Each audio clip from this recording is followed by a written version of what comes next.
Injustice anywhere in this world is a threat to justice everywhere in this world. I'm Navratin, and I today am going to talk about the Israel-Palestine conflict that has taken us all aback. So what's happening in Israel and Palestine's conflict is not only unethical but also disgraceful to the whole mankind. Further, a lot of people use the approach of neutrality and say, oh, Hamas did that. Oh, do you know the history? Oh, this, oh, that. Approach of neutrality is good in a lot of spaces, but when there's a genocide happening, when there are issues around ethnic cleansing, when a country is slaughtering young children, I think neutrality should be thrown out of the window, and the only possible approach is asking for the ceasefire. And that's what most of the nations are doing. So we will be talking about this in depth in this video. First of all, let's talk about some numbers and then I'll give you a perspective as to what that actually means. So there have been almost 2 lakh deaths in the strip of Gaza since the war has begun, which is recent October 2023. And let's keep this into perspective that 50% of Gaza's population is of minors. So imagine the number of children that have been slaughtered, that have been killed ruthlessly by the airstrikes done by Israel. Further, 200,000 people accounts to almost 8% of the Gaza's population. Imagine almost 8% of the population of your city, your state ruptures within a few months of a war. How would that impact you? How would that impact your mental, physical, emotional state? That's just numbers. Now let's talk about the experiences of people that I have heard.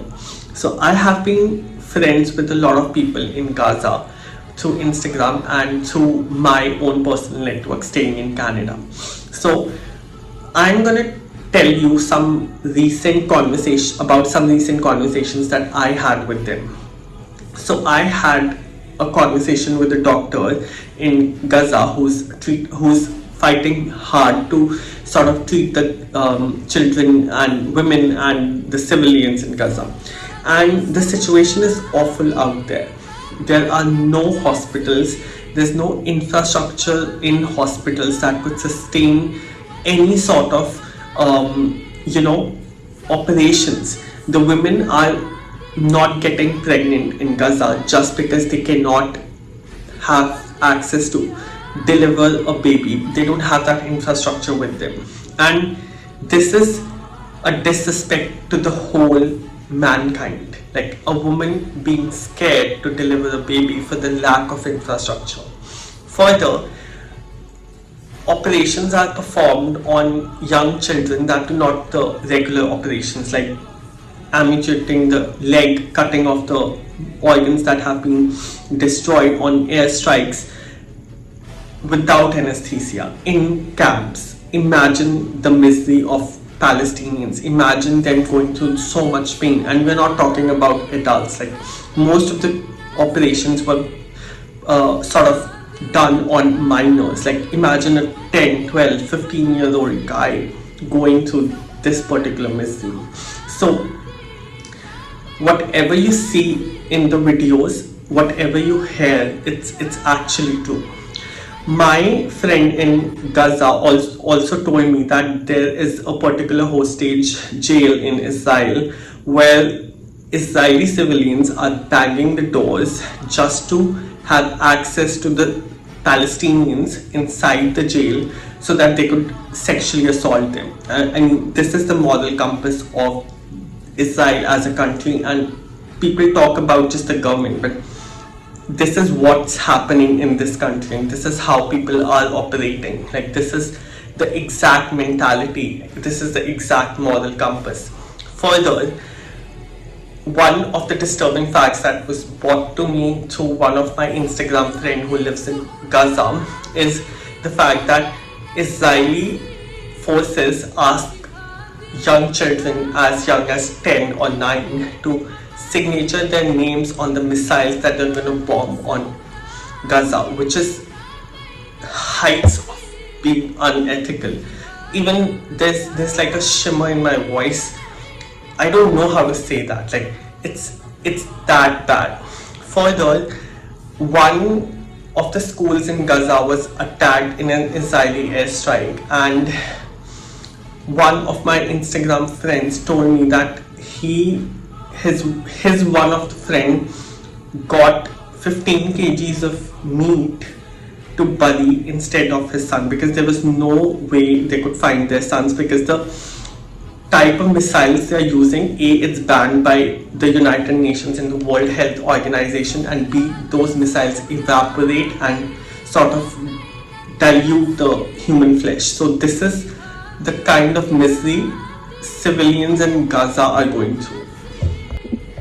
I'm by no means wanting to say that each and every Israeli civilian is corrupted morally or doesn't have a moral compass, but the disturbing facts and figures that have been brought in our attention cannot be not seen. Like at this point, we need a ceasefire. We need the misery of Gaza to stop. It's extremely crucial for us that we as a world stand up against this country and helps people in Gaza get back to their normal lives.